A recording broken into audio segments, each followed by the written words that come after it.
morning, everybody. It's the regularly scheduled meeting of the Board of Fire Commissioners. The date is August 7, 2018.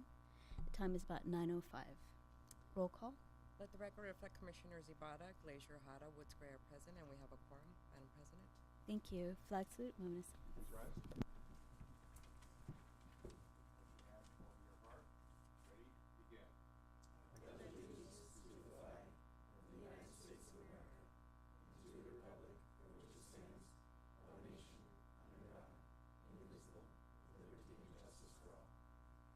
Please join me in a moment of silence in honor of past and present members of the Los Angeles Fire Department who devote their lives to the protection of our community. Thank you. So we begin, as always, with Commissioner comments.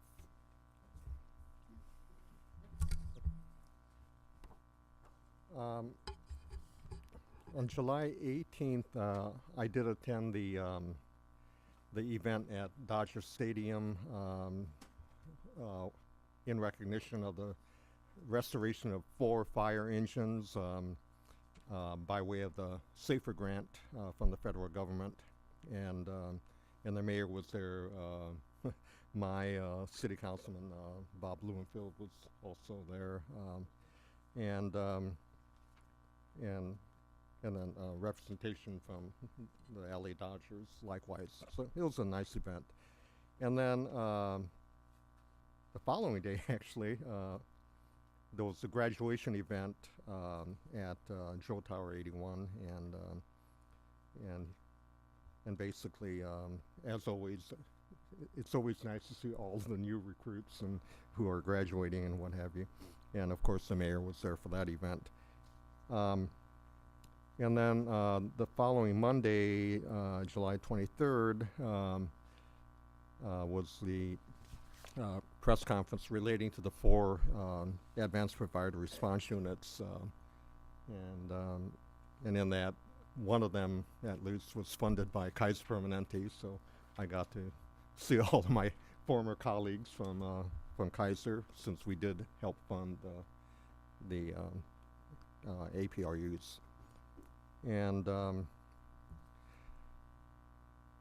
even though I failed to make the memorial event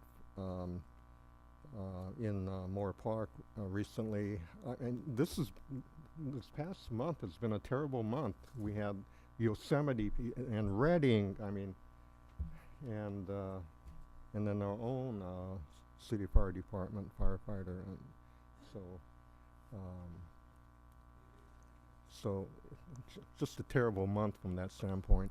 Yesterday, actually, I spoke at Koyasan Temple in Little Tokyo in commemoration of the bombing of Hiroshima and Nagasaki.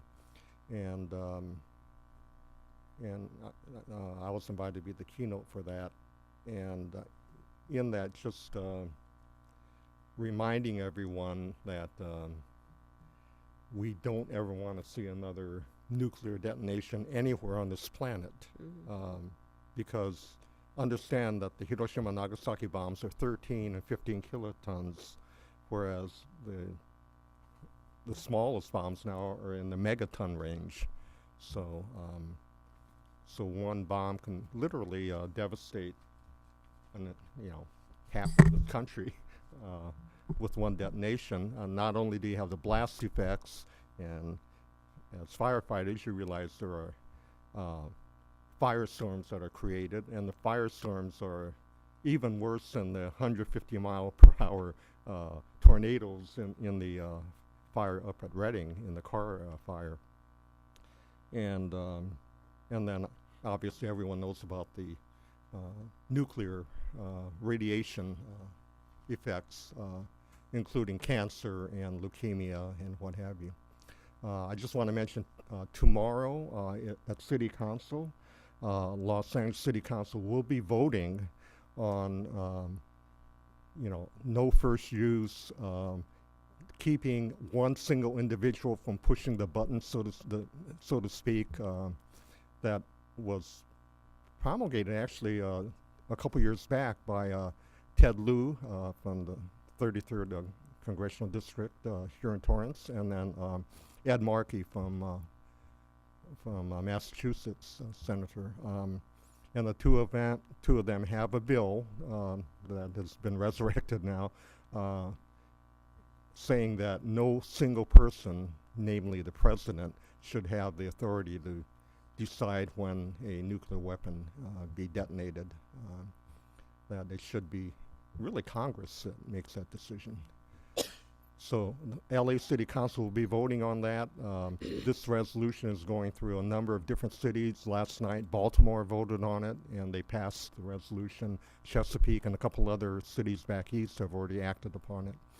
But this LA City would be the largest city to basically indicate that we never want to see another nuclear weapon detonated on this planet. Very good.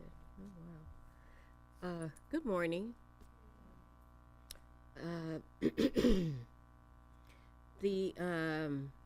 I think first of all, I'd like to offer my condolences to the department and to the family on the passing of Peter Varnum from class 17-3, and attended that graduation, which was really a very, very sad situation. But graduation was great. I enjoyed seeing all of the new people coming in, and the enthusiasm that many of them had.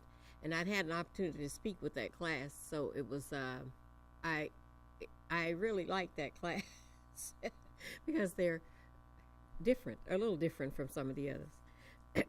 But it was a good class. And then I also attended the APRU units unveiling that Dr. Hara mentioned.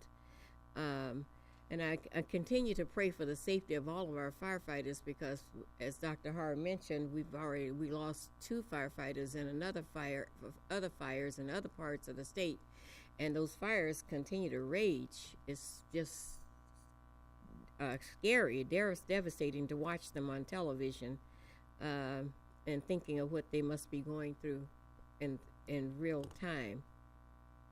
And I'd like to congratulate our 4 new assistant chiefs who we've all kind of watched grow up.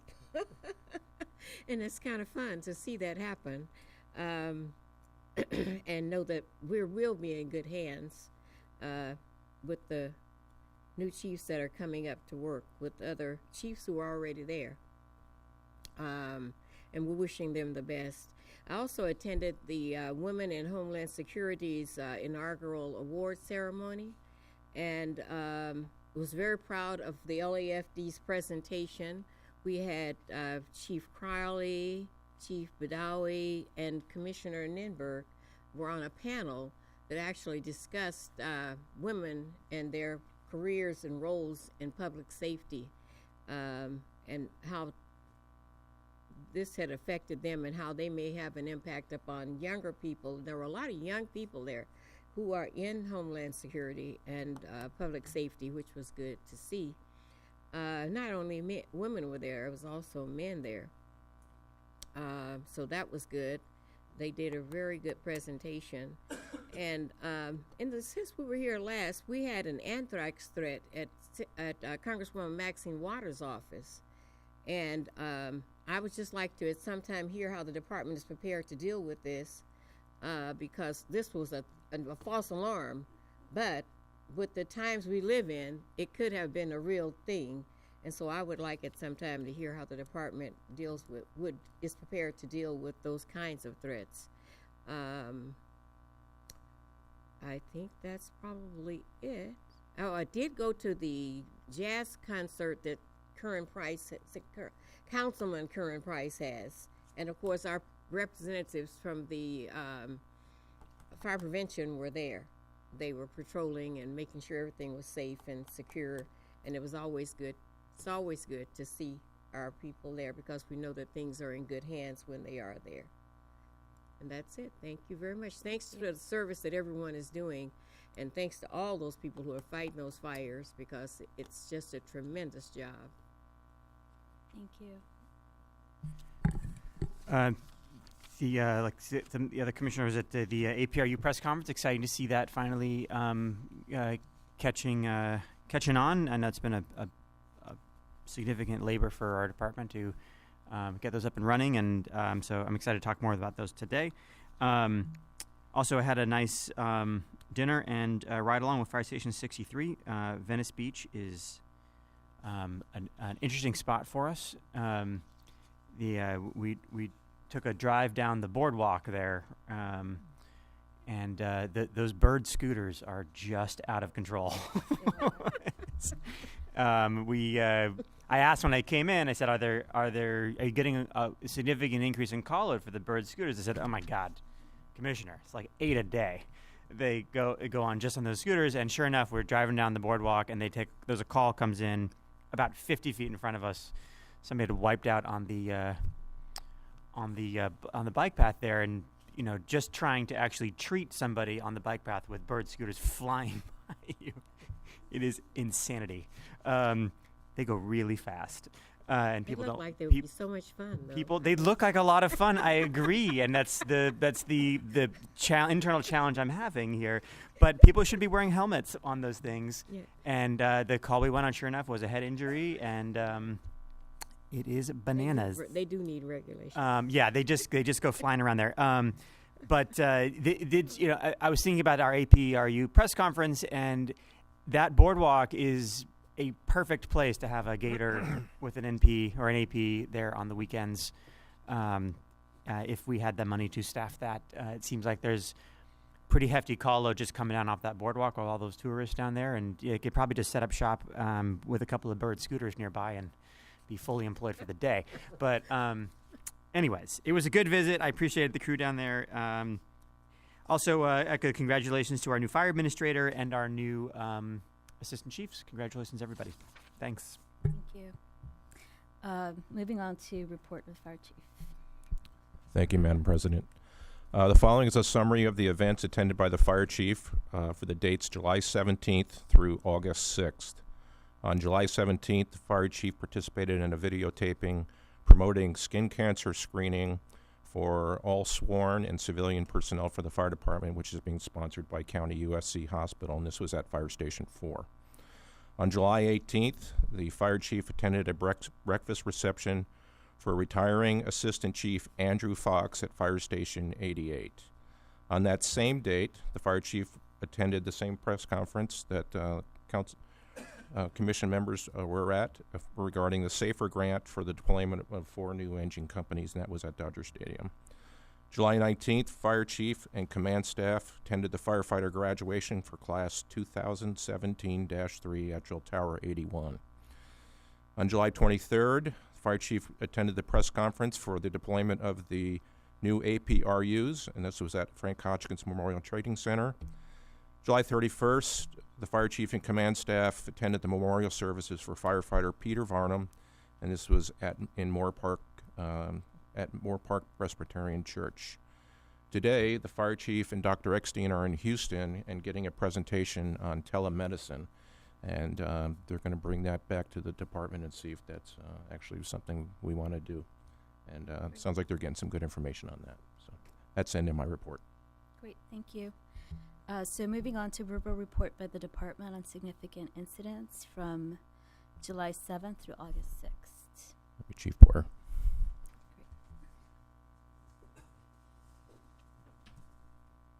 Good morning, Madam President, Commissioners, Chief Mathis, Ms. Rafish.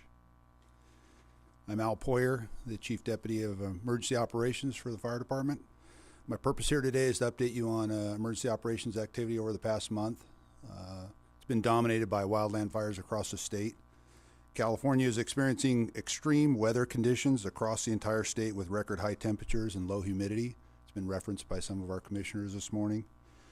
While we've seen an increase in our call volume and our ambulance transports this week, we have so far been spared from a major brush fire event in the city. Many areas across the state have not been so fortunate, and we wanted to provide you with a brief update on the contribution the LAFD is making to some of the larger fires as part of our role in the California Master Mutual Aid Agreement. We have a strike team of Type 3 wildland engines at the Mendocino Complex When they call it a complex, it's actually a combination of two fires, the ranch fire and the river fire, that have combined into one larger fire. Strike team is 5 wildland engines with a command vehicle for a total of 22 personnel. This fire, the Mendocino Complex, is about 100 miles northwest of Sacramento in the Mendocino National Forest. The fire's grown to 300,000 acres. It's the biggest in California history. It has just in the past day surpassed what we saw last year at the Thomas Fire, which was just over 280,000 acres. A record that we had hoped would not be broken for some time. Additionally, we have a strike team of Type 1 engines at the Carr Fire near Shasta. This strike team is 5 of our urban engines with a command staff and a total of 22 personnel, primarily used for structure defense missions. We also have overhead personnel at this and staffing positions at the Ferguson Fire near Yosemite that you mentioned. In all, we have about 20 overhead personnel out at 3 major fires across the state. Combined, we have 10 fire engines, multiple command vehicles, and just under 70 Los Angeles Fire Department personnel committed to the effort across the state. That's the end of my report, unless you have questions. So 3 strike teams out? We have 2 strike teams out. We have a Type 3 engine strike team and a Type 1 Alpha strike team out. Additionally, we provided command staff for an Area A strike team, which comes from Beverly Hills, Culver City, and Santa Monica, and we also contribute engines to that effort. But in this particular instance, those 3 agencies provided the 5 engines, and we provided the command staff, the chief officer for that contingent. Okay. Thank you. Thank you. Do we have a report by the medical director? No? Yeah, it's going to be Chief Zabilski. Okay. Good morning.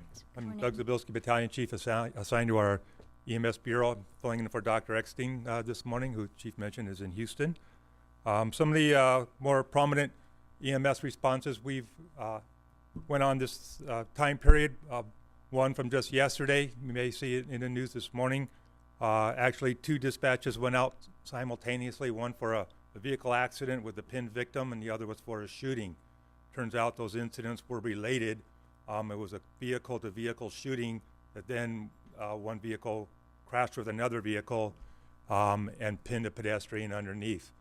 On fire department's arrival, it was determined that the pedestrian that was struck by the vehicle and was pinned underneath was in cardiac arrest and pronounced deceased on scene, as was the driver of the vehicle that struck him, who was shot in the head from the other vehicle. A female passenger in his car, had minor injuries and was transported to the hospital, and the mayor's crisis response team was summoned for the woman who was the driver of the second vehicle, not injured but in obvious emotional distress. On July 28th, around 8:15 in the evening, we responded with LA County to a multiple shooting victim incident. There was a total of 5 patients. It was actually in the county, but we had more resources on scene sooner, so we actually took the lead in that. One female, approximately 30 years old, was pronounced deceased on arrival. Another 40-year-old male, shot twice in the chest, was transported to Harvard UCLA in cardiac arrest and sadly did not survive. 21-year-old male, 2 gunshots to the abdomen, was also transported to Harvard UCLA in critical condition. And a 45-year-old male, shot twice in the back, was transported in critical condition to California Hospital. LA County and McCormick Ambulance transported 1 minor injury patient to Harbor UCLA as well. On a more positive side, August 5th, we responded to Dodger Stadium for a 41-year-old male in their medical treatment room with chest pain. He was extremely shocky, not doing well on arrival, and subsequently went into cardiac arrest in our presence. We defibrillated him 3 times. We were able to get return of spontaneous circulation, transported him to St. Vincent's Hospital, where he was awake, alert, talking. By the time we left the facility, he's expected to have a positive outcome. On July 30th, we responded to a 50-year-old male who was choking. On the arrival of Engine and Rescue 81, he was found to be in cardiac arrest. Members were able to dislodge a large piece of meat, subsequently do a cardiac arrest workup on the patient. Again, he achieved return of spontaneous circulation, and his pulse was maintained by the time they left the hospital. And then August 2nd, a 27-year-old female went into cardiac arrest while being attended to by Rescue and Engine 64. Immediately they began resuscitation efforts, and within 2 minutes they also achieved return of spontaneous circulation. She was awake and talking by the time they reached the hospital. And then on an update to an incident that happened July 11th, the mother-in-law of one of our EMS captains was a passenger in a vehicle who suddenly went unconscious. The driver of that vehicle, co-worker, pulled into Fire Station 61. Fortunately, the rescue had just been dispatched to a convalescent facility on a medical call, but the members of the truck company removed her from the vehicle, recognized she was in cardiac arrest, immediately started CPR. They defibrillated her with their AED twice. By the time Rescue 41 got there, she had a pulse back, and she was transported to Cedars, and we're happy to say she's now returned home, full neural intact with the pacemaker and doing well.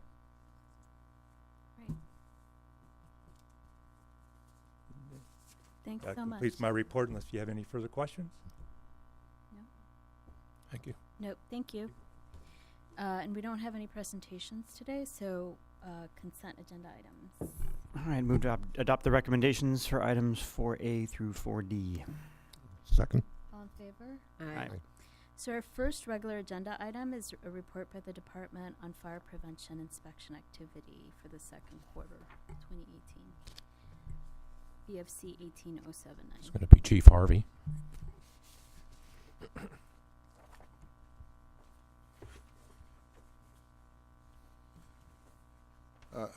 Good morning, Commissioners, Morning. Chief Mathis, Attorney Raffish, Assistant Chief Roy Harvey, presenting on behalf of Fire Prevention Bureau the second quarter status report. We had a good second quarter. We met most of our goals. I'll just go over a few of the highlights. Right now, the Fire Prevention Bureau has completed 52% of our inspections. Total inspections, 8,991. In the second quarter, we did 4,779, which is 27%. We also completed a large number of re-inspections. In the second quarter, we did 1,348. One of the big problems that we have in the Bureau that's affecting our productivity is numbers of days off lost due to IOD, NIOD, and we lost 313 days for members. Going section by section, industrial commercial section is currently at 46% overall. The unit that stands out is Harbor Industrial Commercial Unit, which is right now at 32% for the year. What's happening out there is only a 4-person unit. We had a new person transfer in, but we had one member out for the whole quarter. So we had basically a major impact there.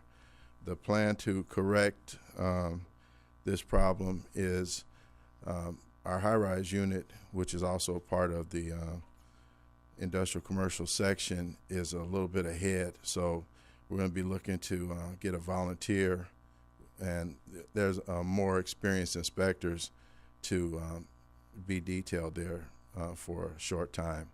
Also, the member that's off IOD is one of our high producers, so we expect him back within about a month. Moving on to re-inspections. Re-inspections due in the second quarter were 346. We completed 909. So that's a major impact on the overdue re-inspections. We'll just consider that a success. In industrial commercial section, the productivity loss amounted to 13.4%. Moving to page 4, early warning report. Overall, we're doing really well there. The occupancy of note is LAX, where we have some occupancies that are near legal status. We are going to be meeting with the leadership of LAX, or LAWA now, coming up here in the next few weeks. We had an issue come up with filming that ended up resulting in us reaching out through Chief Hogan facilitating it to the leadership there, and we have several issues that we're going to be working on with the leadership at LAWA, and hopefully going forward we won't have some of these ongoing issues. Public safety section is doing well, 51% overall complete. The PA unit and the film unit are a little less than 50%, but they easily make that up. They have the most experienced inspectors, but the reason they're a little bit behind is due to the number of events and activities. So usually when there's a lull in events and major things or major filming, then they take that opportunity to catch up.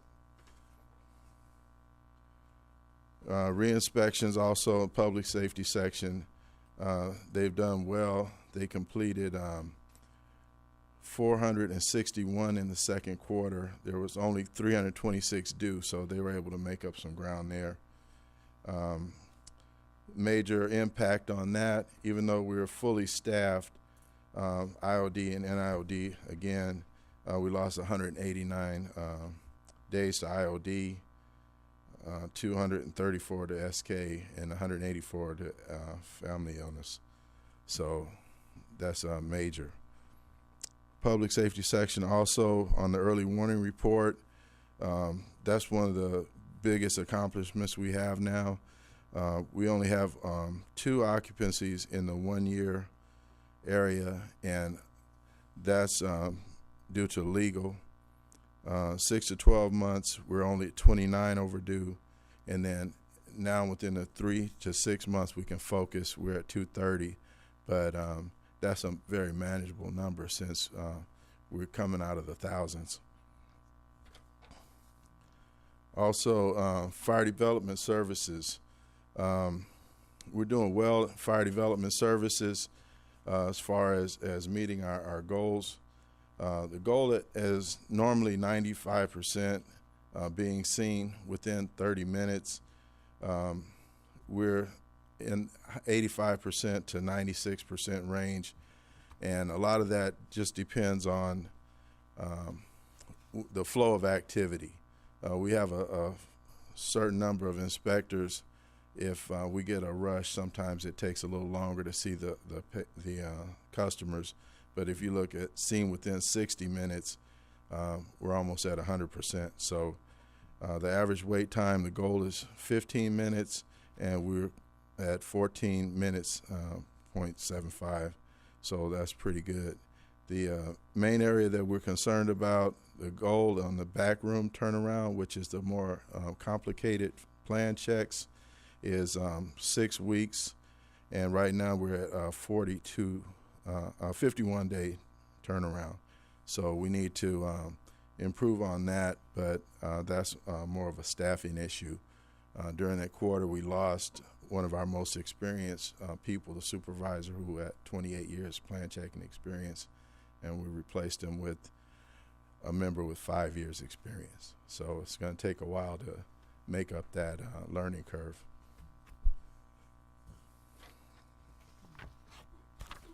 Productivity loss, FDS, 117 days productivity.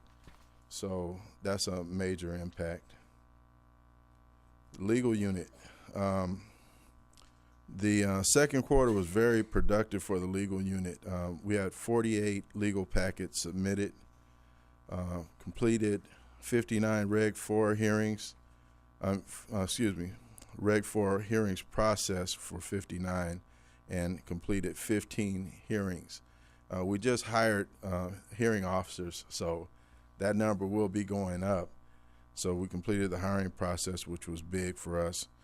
Again, that impact was major with we lost 23 days for staffing in the that unit.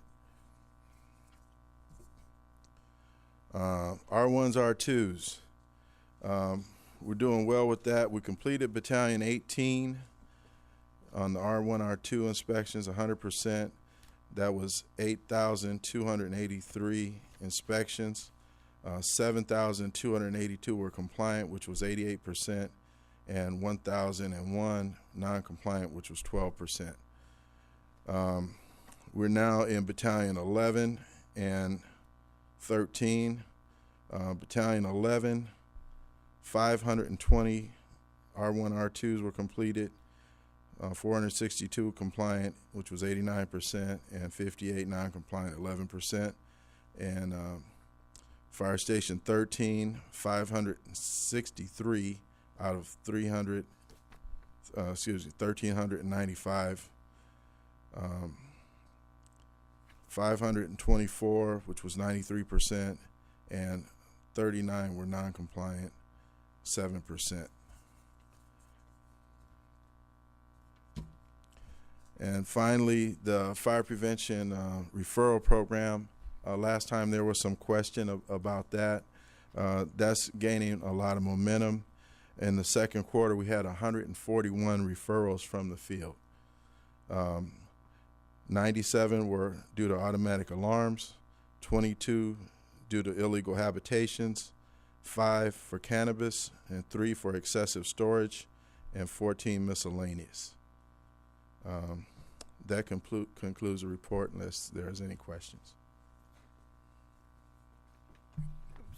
Thanks for the report. Good report. A couple of quick questions for you on the productivity loss. You brought that up a couple of times as being a real hindrance for you. Is there a risk management issue there that we should be talking about, or for IOD or NIOD? No. In the Fire Prevention Bureau, we have a lot of really young members and then a lot of veteran people.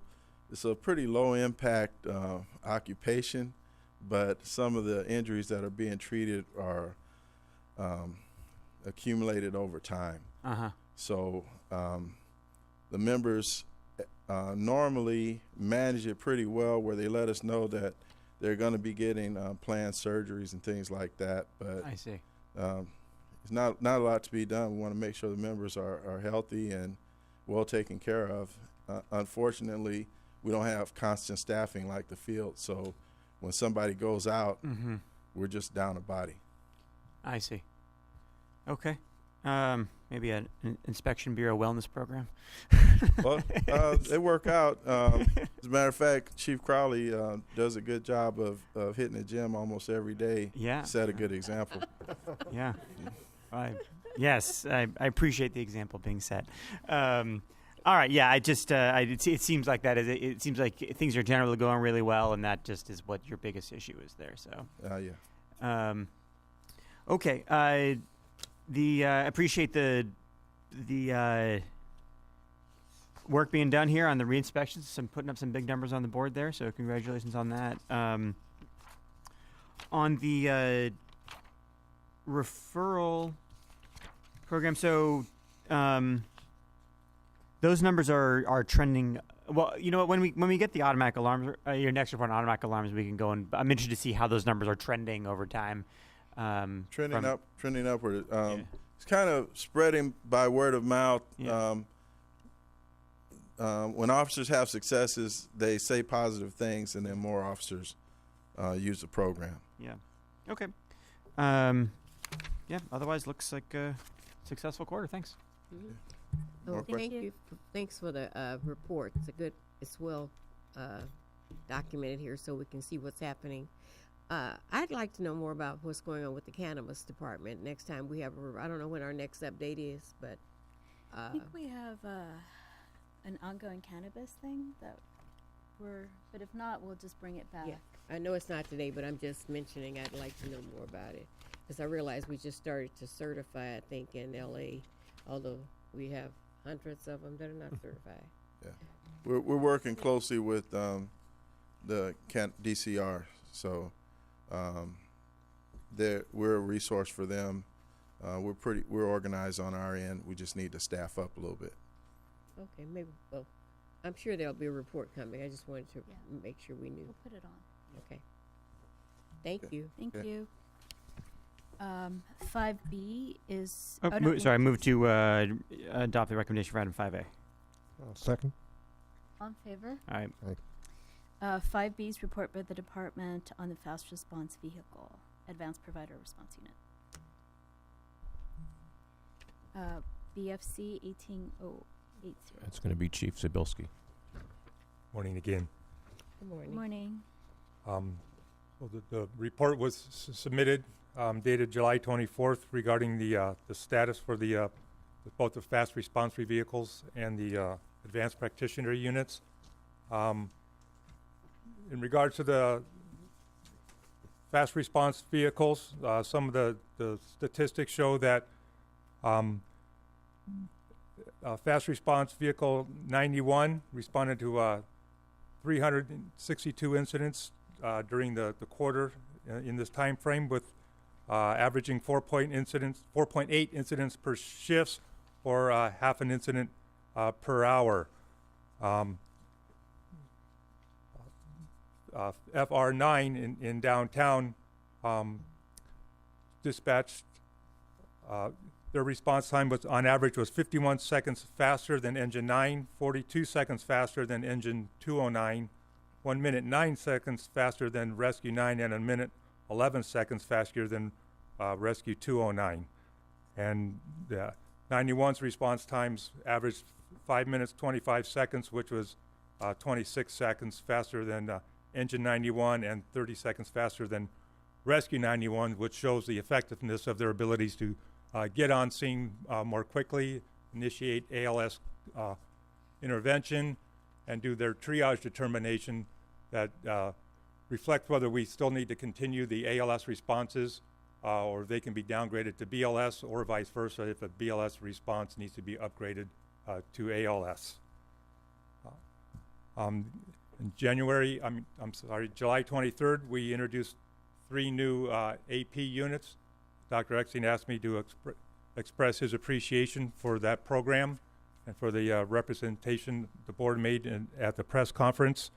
Their stats are still being gathered. They'll be reported on a quarterly basis. Again, their primary goals are to treat and release low acuity patients on scene, thus relieving other resources of having to make those transports and hold the wall. They're also able to make mental health determinations, and if the patient meets the criteria, they're actually able to transport that patient directly to a mental health facility, typically Exodus, where they both receive the care that they need in a more timely manner, and it relieves our rescues, again, of having to make the transport and hold the wall at a hospital, and then burden that emergency department with a patient that they may be stuck with for days, whether or not they even have the capacity to provide the mental treatment that the patient needs. They're also able to clear and release patients back to law enforcement for booking. Currently, our field resources don't do that. They would have to transport to a hospital where a physician can provide that medical clearance. Looking over some of the previous stats, from January 2016 through September 2017, the APRU responded to 1,038 incidents, of which they evaluated 876 patients. Of these, 86% were for low acuity patients. 20 actually involved scheduled visits for some of our more frequent users. And 99 incidents were for patients who primarily had psychiatric complaints that, again, they were able to handle and transport. Of the 756 low acuity patients, 365 or 48% were treated and released on scene by the nurse practitioner unit. 50% were treated but required transport by another LAFD ambulance to the ED, and slightly more than 1% were actually transported by the APR unit itself. In October of 2017, AP 15 was sent to the LAX where they were part of a pilot program. At that facility, they returned to field duty back in 15th District in July of this year to coincide with the 3 additional AP units that were placed in service. Any further questions regarding the report? I don't know if it's a question or I have a concern. Okay. The South LA and Harbor area seem to be uncovered by some of these vehicles, and that's my concern because this one that's the further south is 15. Yet 15 is like middle ways to south. The south is like miles in both directions there for the unit to have to cover. So I'm not.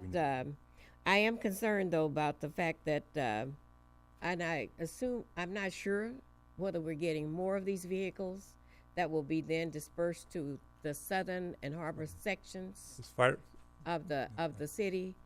But I am concerned about. I love the work that they're doing, and because of the work they're doing, I think it would be very valuable to have them in the southern. Well, beyond 15's area, when you go really south, like if you're getting into Watts and real south central Los Angeles, and then the harbor, Wilmington, down that way. I just am concerned about the coverage, and I would like to make sure that the city has equitable services. And Fire Station 64 is next up to receive a fast response vehicle this And month. what's That is in the, 64? Fire that is in the station. works. Where's Fire Describe the Station area. 64? You're 108th Street in Maine. Yeah, Okay, 64 we were is- there before. I That's thought where we it already started. had That's one where there. we had the first press conference in 64, and that unit moved to 15. That's Yeah. so that was my concern. That's why I remember we had one there, and then it was moved. Yeah. And so 108th and Main Correct. would be going more into South LA. That would be great. But then we also still have the Harbor and San Pedro. That I'm not sure what's going on there, but I just had those concerns when I looked at the coverage, and I'm just very happy to see what's happening with these units because the work that they're doing is fabulous. But my concern is just equity throughout the whole city. And we have had resources in those areas already request an AP unit, and they were able to respond in longer ETA, but again, these are for typically lower acuity patients, so they were able to provide that service. Do they stay in their station, or do they go to other areas nearby also? Typically, they're mobile. They like to be out on the radio so they can listen to dispatches. They can bring them up on their mobile display computer and decide if that's an incident they could be a benefit on. They can attach themselves and then respond to the incident and make a decision from there whether they can handle or if the original dispatch resources handles. So they have the ability to add themselves. Yes, ma'am. Yeah, in fact, Dr. Eckstein kind of, characterized it as a mobile urgent care Right. clinic, which is the way it's functioning now. Mm-hmm. And 15 is USC, right? Correct. That area. Right. Okay, so it's kind of south, but It's south, not, but yeah. if you really know LA No, I and know. the South, No, it's- that is not South. Yeah. it's Okay. Depends on the 110 freeway, how quickly they can arrive down there. yeah. Because we go south and then we go southeast. We have a large Yeah. territory to cover. And I realized that I talked to the people on on 15, and they said they had been covering like the whole city. But it's really a stretch. I think it would be easier and better for citizens as well as for the fire department if we had more vehicles in those areas. That's and my concern is equity with services. Right. And So I think- AP 58 has also responded at the request of resources in that area for Well, the service. I know they go all over, but the thing is, while they're over there, what's going on over here? Right.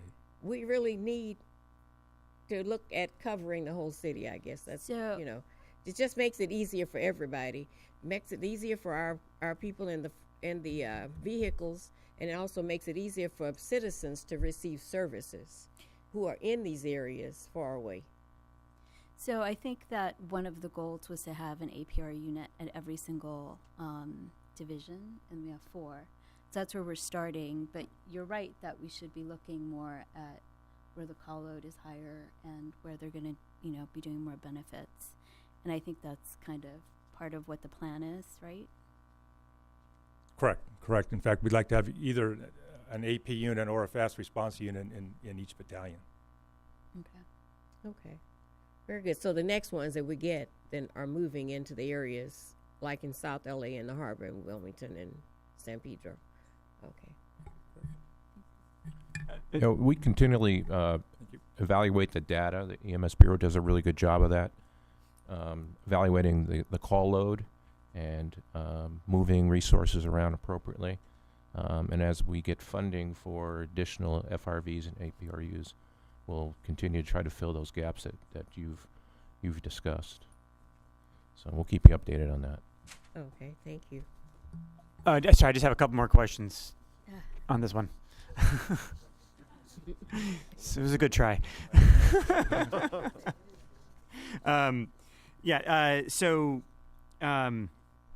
Certainly I agree with the sentiments expressed about, continuing to expand these and further south. So can you tell us a little bit about what happened with the airport APU? Because that was a pilot. That was a pilot program, and it ran its course.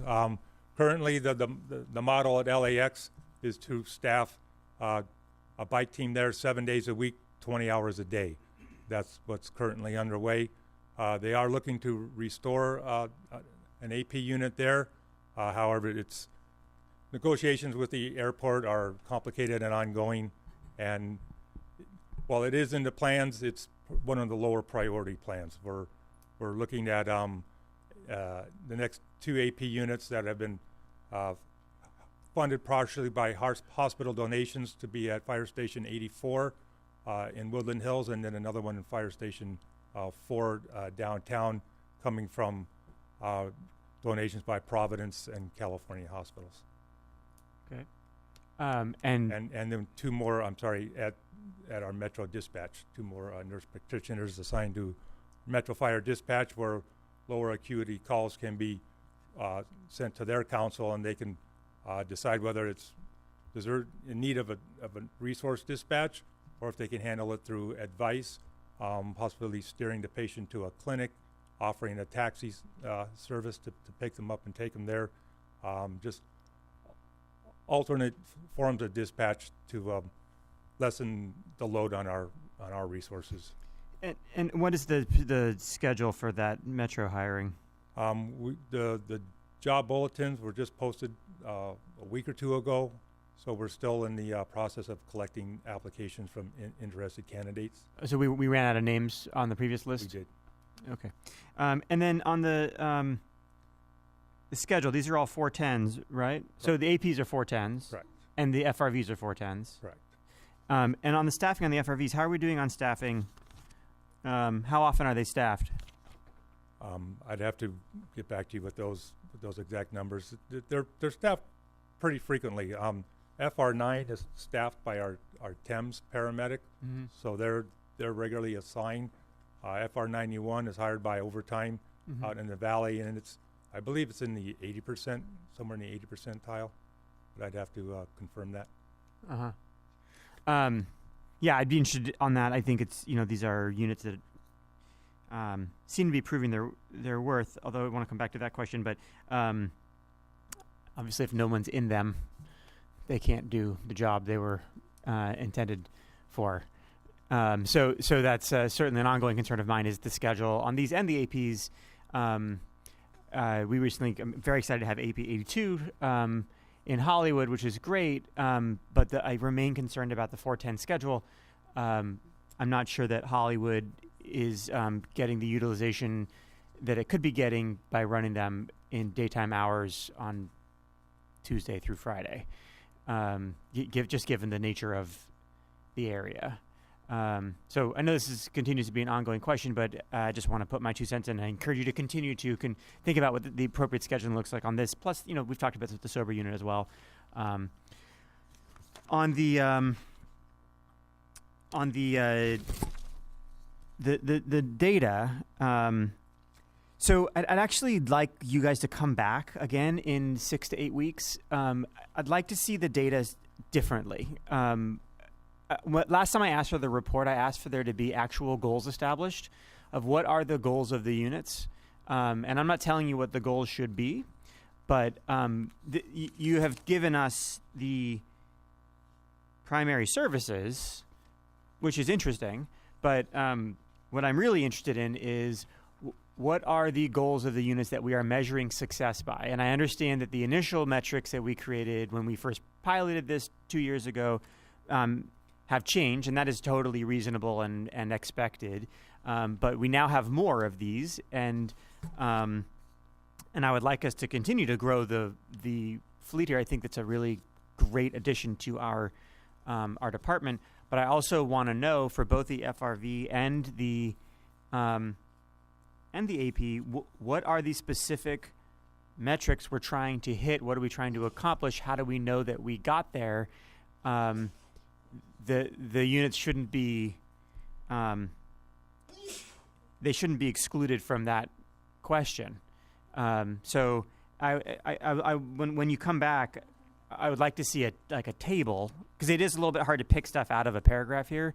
So putting the data in more table form, maybe speak to Chief Crowley. She seems to have this figured out for the inspection division. I continually think the inspection division is a model of reporting on metrics. So I love the way they do it, and I encourage you guys to think about, take a look at how they do it.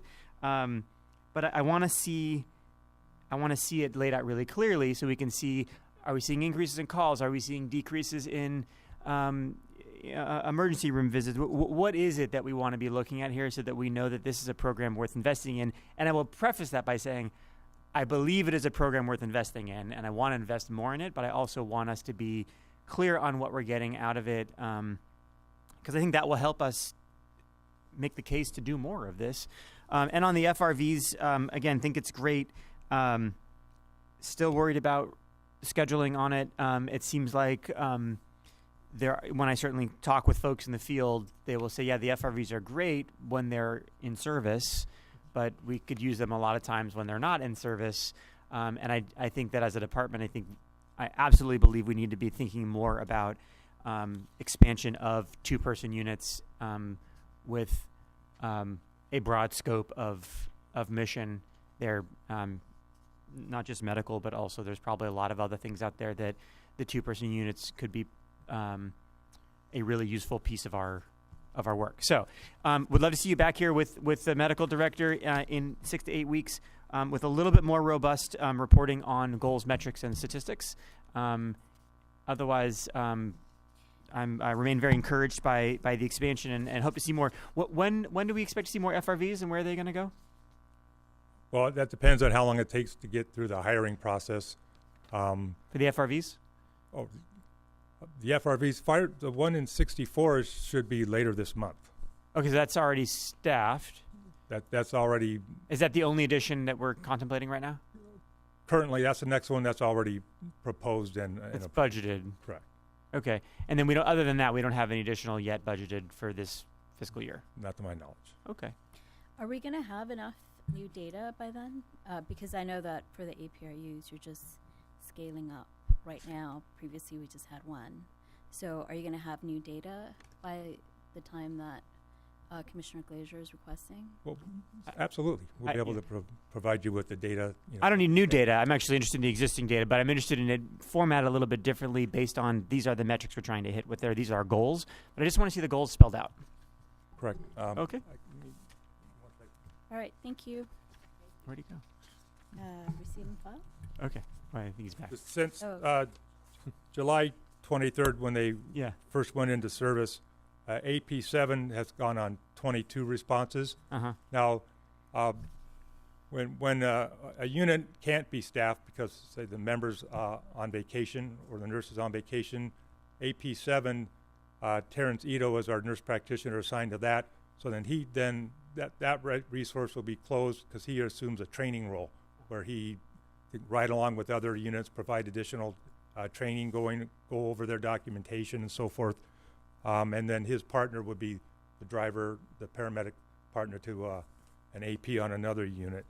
AP 82 has responded on 47 incidents, AP 15 49, and AP 58 62. Great. Yes.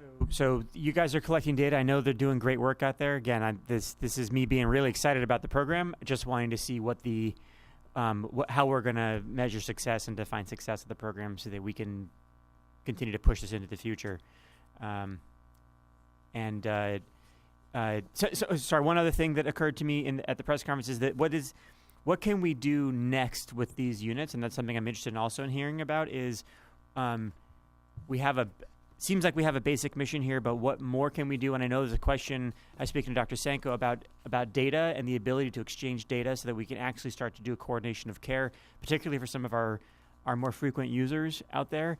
So I am interested in that as well, in terms of, are there obstacles to us sharing our data? And I was speaking briefly with some of the physicians that were at that press conference, and it seems like there's one major system, I believe it's called Epic, that is used, but how can we start to integrate even further into the public health system with these units? Because I think there's a big opportunity there for us to be part of the coordination of care that could help us with some of our frequent callers.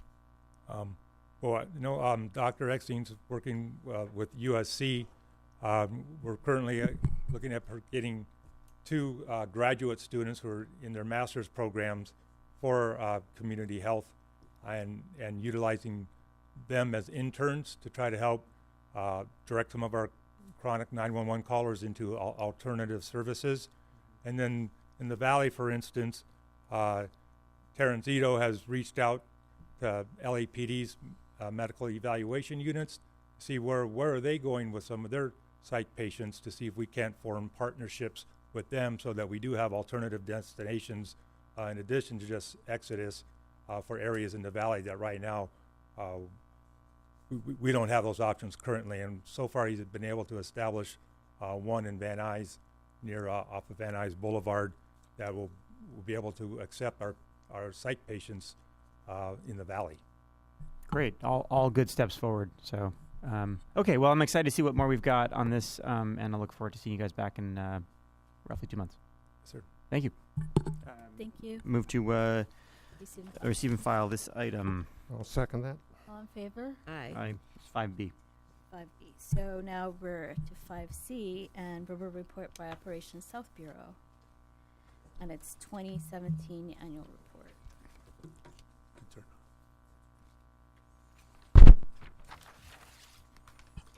Good turn.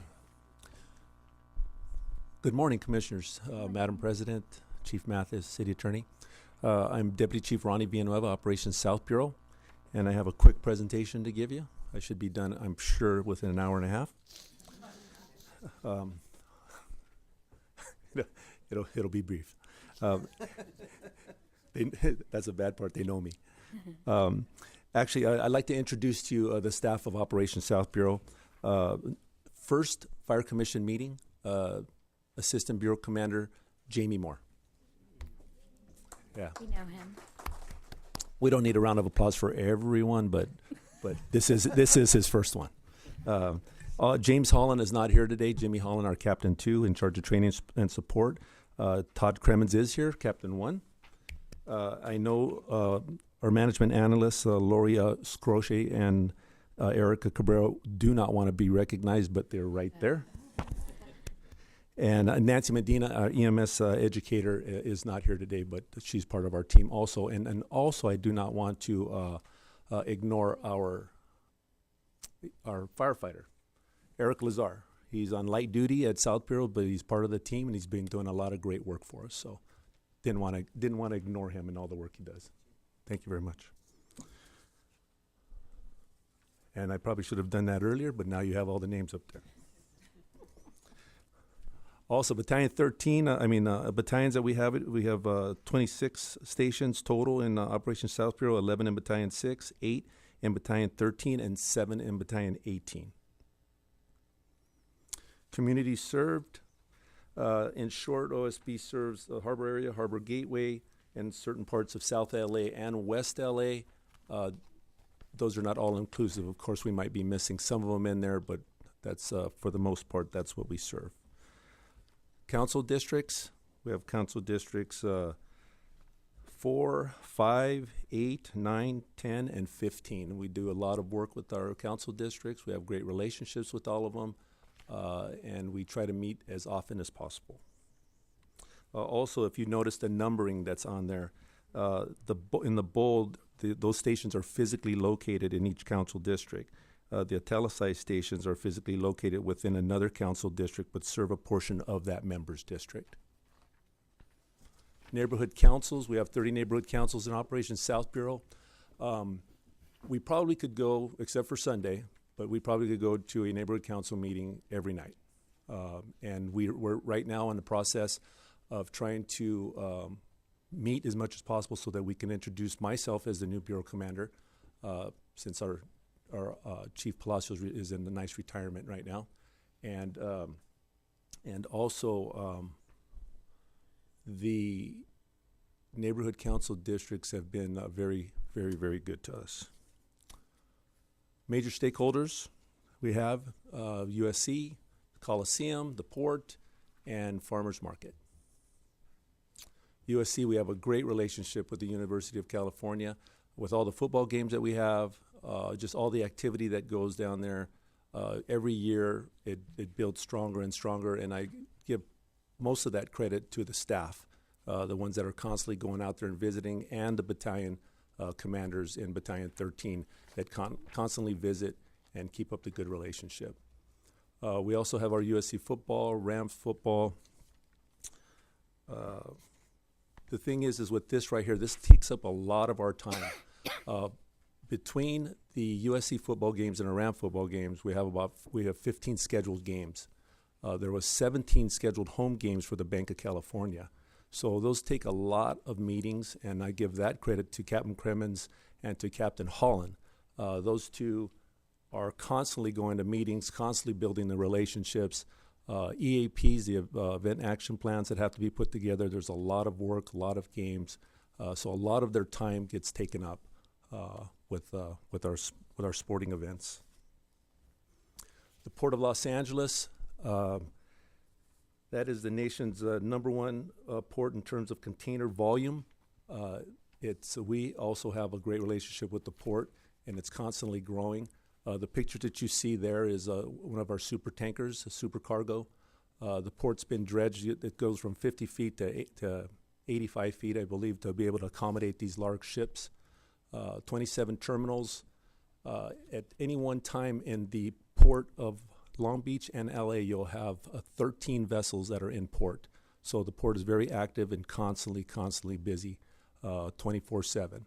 So there's over 4,600 moves, or containers, I should say, that are in a port annually that go in and out of the port.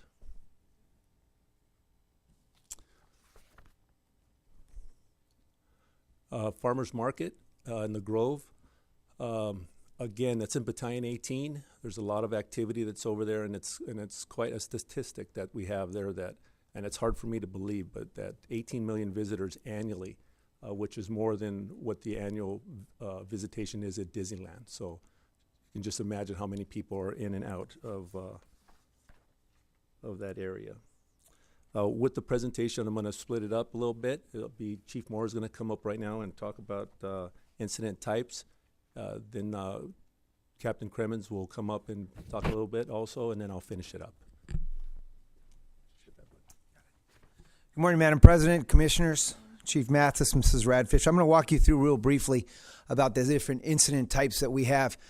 As you look at South Bureau, and had the opportunity to talk to Commissioners Gray and Commissioner Hara just before the meeting started, and we were talking about the wide variety that South Bureau covers with Battalion 6 in the Port of Los Angeles, all of South Los Angeles with Battalion 13, and then up into the mid-Los Angeles area with Battalion 18. We get quite a wide variety of incidents. So when you look at Battalion 6, you often hear about the cliff rescues that are taking place. We have the cruise ships that embark and disembark coming out of Port of Los Angeles. We have the container terminal incidents that occur. We have the liveaboard in the community in the marina. We also have vessel fires. We have sinking vessels, wharf fires. Recently, we had an airplane crash and we had a helicopter crash. And just before I was appointed to assistant chief and making it out to South Bureau, we actually had a crane fire, which was a very dynamic incident, which took a lot of ingenuity at a high elevation. When we get into Battalion 13, Battalion 13 is the busiest battalion. When I was in Battalion 11, I used to say Battalion 11 was the busiest battalion, but now that I'm in South Bureau, I'll tell you Battalion 13 is the busiest battalion in the city of Los Angeles, and I know that because my friends at Firestad have told me that. But we're looking at close to 87,000, or just over 87,000 calls in 2017, over 49,750 in 2018 this far. The number of structure fires are very challenging. It's a very densely populated area. Wide variety of EMS incidents, as Chief Zabilski was speaking earlier about the EMS incident we had last night with a drive-by shooting with a pinned individual underneath. They're very challenging incidents. Obviously, the community is very involved and very active in those areas. So our firefighters have to be thinking on their feet at all times. We have the Metro Blue Line rail that runs through there, and if any of you are familiar with the Metro system, ROC, the actual control hub for the Metro Rail system, is based out of Battalion 13. So whenever we have a Metro Rail incident anywhere in the city, Battalion 13 will respond to the ROC in order to assist them in rail operations. And then we have the major freeways that run through, the 105 freeway and the 110 that runs right through Battalion 13. As we get into Battalion 18, you're going to see quite a variety of terrain, a different population, a lot of high-rise incidents, probably the highest population of convalescent homes in the city. We have brush fires that occur in Battalion 18. And in the Kenny Hahn Park area, we also have light rail and freeway incidents that occur with some of the major freeways that run through Battalion 18. I'll now turn it over to Captain Kremens as he starts talking about the specialized resources that we have in our Bureau. Good morning, Madam President, Commissioners, Attorney Radfish, and Chief Mathis. My name is Todd Kremens. I'm the Captain 1 Resiliency Officer at Operations South Bureau. I have the pleasure of working for Chief Villanueva and Chief Moore and with our great staff, Erica and Lori, and then Eric as our light duty partner, and as Chief mentioned, Jim Holland, who isn't here today. Some of the specialized resources that we were just talking about is going to be AP 15 that we see there at Fire Station 15, the marine resources that we have down in the harbor with all of our boat stations, soon to see FRV 64 there at Fire Station 64, USAR companies at 85s, and then hazmat companies, including the only fully staffed hazmat squad at Fire Station 21 and also at 48s. Just a quick snapshot, as Chief mentioned, some of the things that keep us really busy are those planned sporting events at the Coliseum and now at the Bank of California Stadium. In addition to that, we've got some other planned events that we'll just mention quickly here. Fleet Week, which is coming up at the end of this month here into the beginning of September, is a 4-day event in guided military ship tours, military demonstrations, pretty large contingent that ends up coming through, about 250,000 people through that 4-day event. So we'll staff a full EAP and have resources deployed to take care of everybody at that event. Taste of Soul, which is probably one of the largest single events that happen here in the city of Los Angeles. Great community event. We're going to see about 350,000 people or more in one day kind of filter through that event throughout the duration of that event. Great partnerships are made there. Our bike paramedics that you see Chief Villanueva partnered with there are really the workforce of that event to be able to navigate that crowd and get to our patients in a quick manner and establish care. We really couldn't do it without them and without the effort from the Fire Prevention Bureau that takes place on the front end of that, making sure that everything is safe on that event. FYF Fest is a 2-day music festival that takes place in Expo Park. We'll see about 70,000 people filter through there. This one has the potential, because it is somewhat of the electric music type festival, where we will see some increased drug activity and things of that nature. So again, a full EAP, bike paramedics and resources will be deployed to this event. Pick Pico is a community-based event. It's put on by the neighborhood groups there. Very well attended. We don't see a whole lot of activity in terms of medical responses, which is good here, but we do have our resources deployed to take care of everybody at that event. Very, very well attended event as well. Chief, back to you, sir.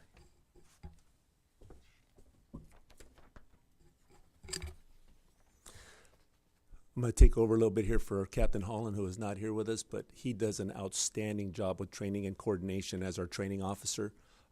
There are many drills that he'll put together, active shooter drills that we had at the Natural History Museum, Fox Studios, Port of Los Angeles, the Metro. There's a rail incident, Alameda Corridor. There's a lot of organizing and scheduling that he takes care of, so he does an outstanding job at that. Safeguard program. We just finished turning in all of our old cards and got a whole bunch of new cards. We've since we've started the program, we've activated 167 cards. And I don't know if you're that familiar with the program, but whenever there's an incident and a resident loses more than 25% of their home, we will supply them with a $100 gift card. So far the program is really doing very, very well. Challenges. The challenges that we have in Southborough, preparing for large events and mass gatherings, which you have seen, or what Captain Kremens just spoke about. Frequent large-scale events. We have our sporting teams. No EITs in Battalion 6, but that is getting fixed. Actually, in our new budget, we'll be getting the new EITs back for Battalion 6. That'll be good. And then providing the same equal attention to all the battalions and to the areas. Being from San Pedro and being in a harbor area my whole life, you tend to gravitate that way. But what our goal is in Southborough to be able to have that same type of contacts and networking equally in Battalion 13 and Battalion 18, so that we build all of those relationships equally and that we can be just as successful as we are in the harbor area. Other thing is also all sworn OSB members are on our special duty, no platoon duty members, and we're still on call for all significant incidents that we have. Uniqueness, of course, is the Port of Los Angeles, and this is just a wish. I thought that was Armando. trying to interrupt my groove. But anyway, sorry, buddy. You know. But anyway, we could almost skip that bottom part right there. The last part is OSB could benefit from having a dedicated staff member managing, just like the airport has an AC. We probably could benefit having someone that would be just focusing just on the harbor issues. So, accomplishments. We have Banning High School. That program has been outstanding, and I give credit that to actually Chief Gutierrez. Steve Gutierrez has done an outstanding job with that, and that program continues to thrive, continues to get kids to higher education and just special skills, life skills. Terminal mediation, I know Chief Moore touched on it, but what happens is when we have issues that are down there, because of the relationships that we have with the port and with the terminals and with labor, ILWU specifically, we're able to keep that port running. And our main job is 24/7 that port is running. And so we do not want to have an incident like, for example, the crane incident that we had. We actually used the fireboat to put that fire out on the crane. And that was unusual. But based on all the intel that we received, that was the best option that we had at that time. But what we're doing now is we're training with them, and we're going to see if there's other options that we could have so that there isn't any damage that's caused. We did have to stop for that one terminal the work for the following shift, which is something that we do not want to do and we want to prevent from happening in the future. So, but we're meeting, training, and drilling with terminals and ILWU. Kaiser Permanente, this was another success story right here. We had many calls here. We had 61% drop in 911 calls. Over at the Kaiser facility over in Harbor City, there's 5 addresses that the companies respond to. When we're doing FireStat, 2 of the addresses are in the top 10. So with the help of Mark Urquhart, the gentleman that you see in the photo, he was the chief operating officer over at Kaiser. He just retired, but with his assistance and with the assistance of what the OSB staff and specifically Captain Cremens, all of those calls dropped just by being able to discuss issues that we're having, have meetings, meet with them, be honest with our critiques, and that's been a very successful story for us with Kaiser and reducing the calls and reducing the wall time. MySafe LA has been another huge asset for us in South Bureau, as I'm sure it is in the other bureaus, assisting us with hands-on CPR at events, smoke detector canvassing after someone's trying to sabotage my thing. And so anyway, they're doing a very good job, and we have very good close contact with Dave Barrett and all of the members of MySafe LA that assist us in whatever operations we need to handle. The Bank of California, this was a brand new facility. The last game, I believe, is going to be on October 21st, but it's just our football seasons are just going to start again, and we're just going to continue on until the beginning of the first of the year of 2019. But this seating capacity here is 25,000 and doesn't just do the football games, the LA Soccer Football Club, but also it'll do concerts and other events that are there.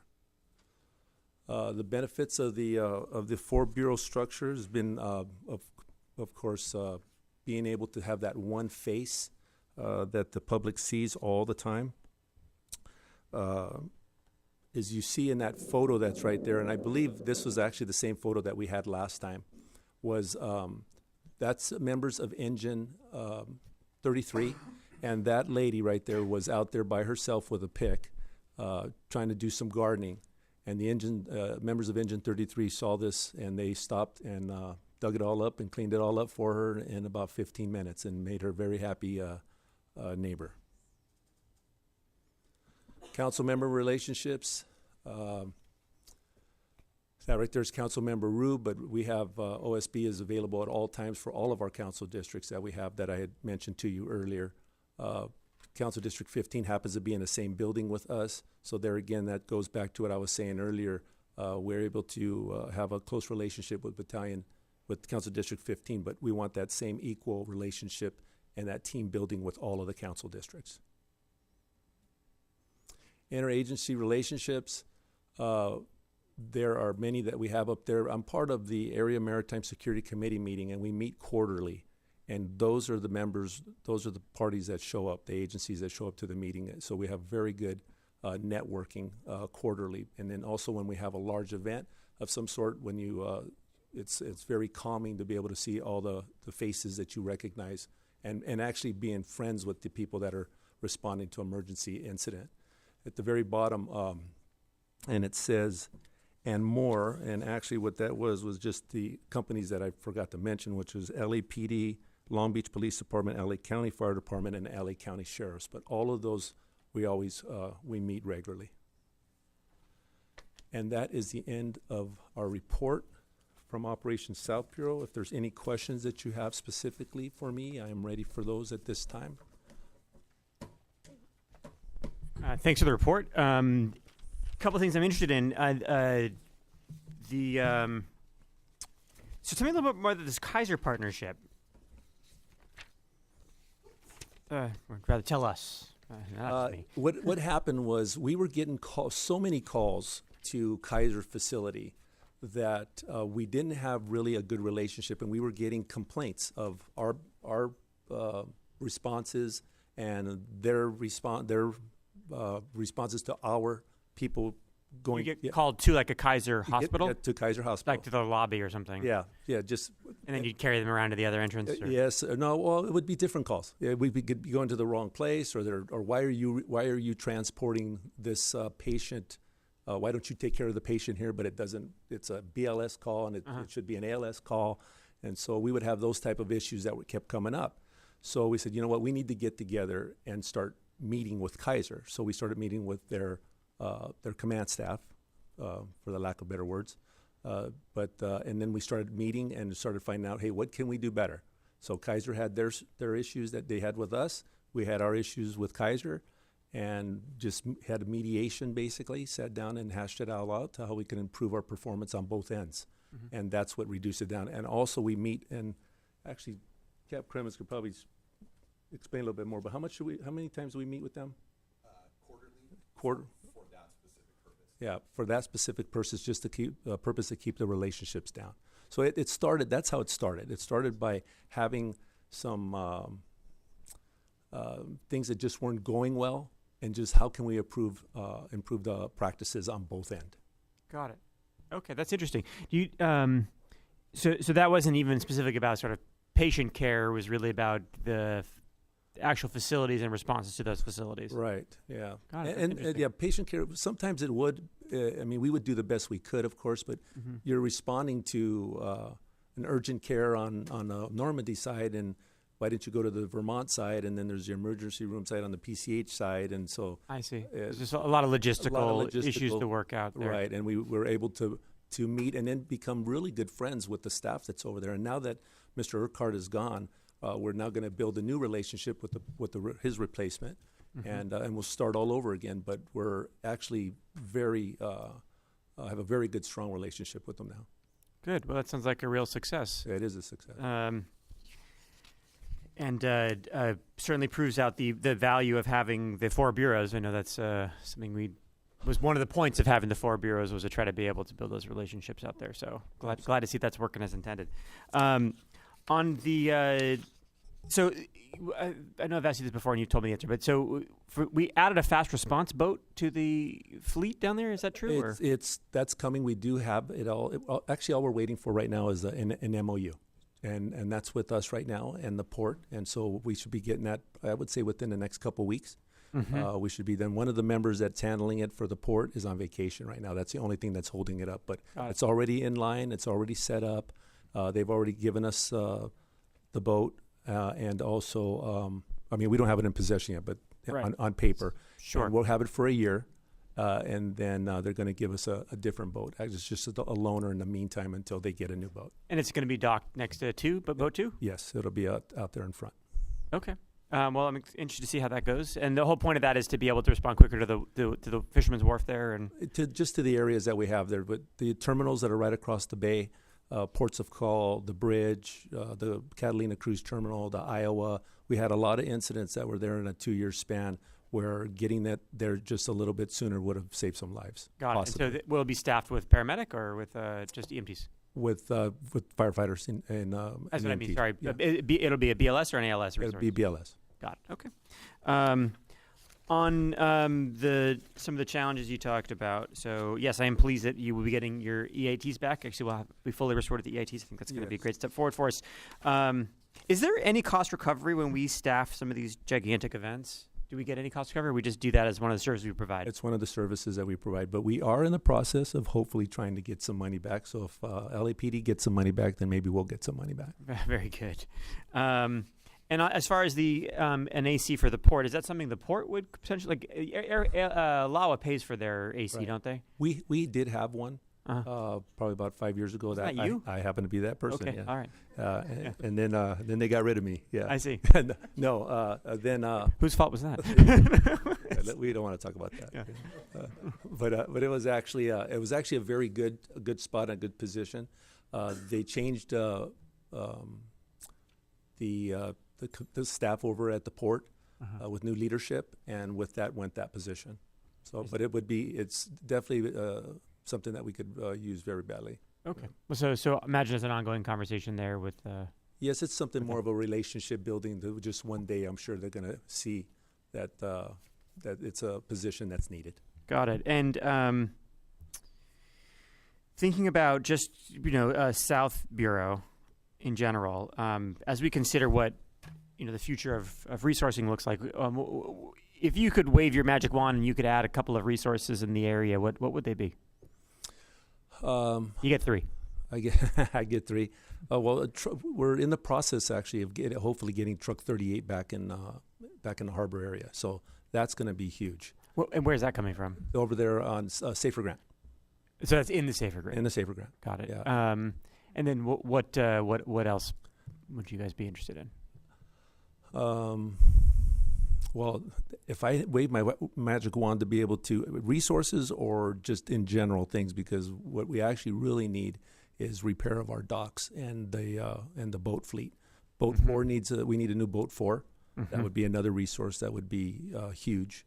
Right. And just the repair of our assets to keep that rotation going with our haul outs and the repair of the docks, because all the docks and the boathouses are pretty grim. And who's responsible for those repairs? Is that our responsibility or somebody else's? We're working through that. The port used to take care of that for us, but now again with new leadership, where there's some questions, and those are the things that we're working out.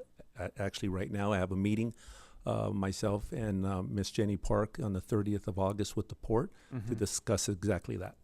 Okay, and within the kind of rolling stock area of resources, what do you feel like would be your next couple of asks in that regard that you think would be most helpful to you? I'm sorry, I was getting a little bit from here and there. So your question again? Yeah. So for rolling stock, if you think about your South Bureau, what do you feel like would be the next couple of additions that you would like to see? Would it be 3 additional rescues? Would it be FRVs or to be honest with you, we're actually really good. I mean, of course, to Commissioner Graywood, the FRV down further south eventually, if you were to get something. But we are getting 164s, which I think is outstanding. So that's going to be a great help. So really don't have any complaints in Operation South Bureau. It's not a complaint. It's just a wish list.